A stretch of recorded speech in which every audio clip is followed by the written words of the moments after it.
and churches have moved to self-regulate as the government undertakes a crackdown against rogue preachers and institutions in the country, following the Shakahola Massacre that has so far claimed more than 429 lives.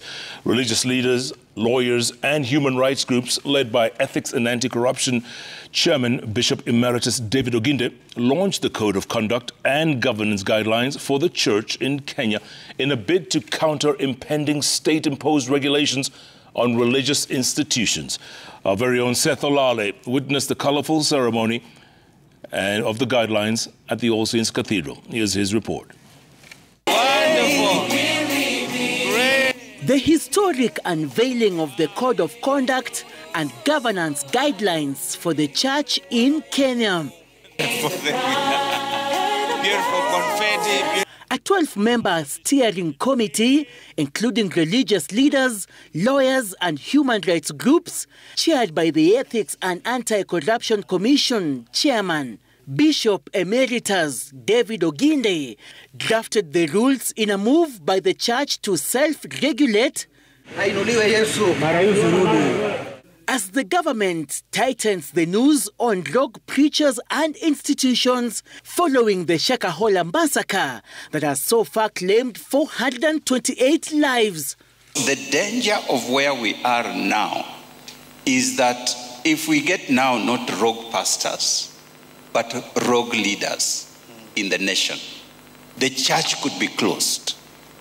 They could just say, no more preaching, and it can happen. Let the congregant hold their leaders accountable. When they see me doing the contrary, let them stand up and say, that is not right, we will not agree and will not allow you to do that. Self-regulation is us, the church, coming together and regulating ourselves and seeing where we have been wrong, where we did not do good things, and then rectify. The guiding principles and values contained in the Code of Conduct indicate integrity and ethical conduct are central to biblical teaching and practice.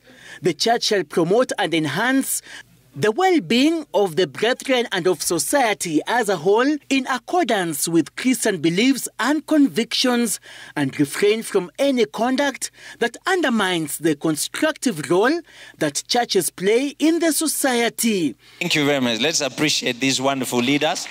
Church shall respect, protect and preserve life, and shall refrain from any conduct that devalues, dehumanizes or destroys life. The church shall endeavor to uphold the sanctity of life. The church, individually and collectively, shall respect and uphold the dignity of every person, and shall not abuse or exploit any person or do anything to violate or degrade that person.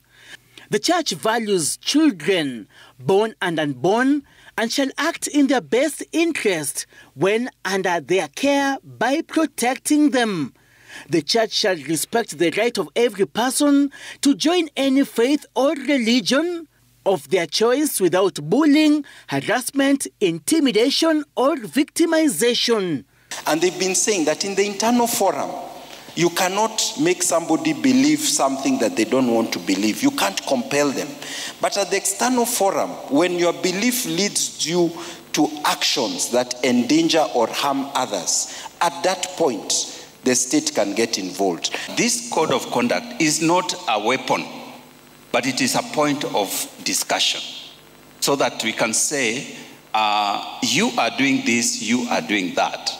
But is it in line with what we have agreed with? They may not be 100% according to your denomination or your church, but can we follow them so that we are operating within those guidelines, so that we can even make them tighter in my denomination, or we can make them, part of the ordinances in my denomination.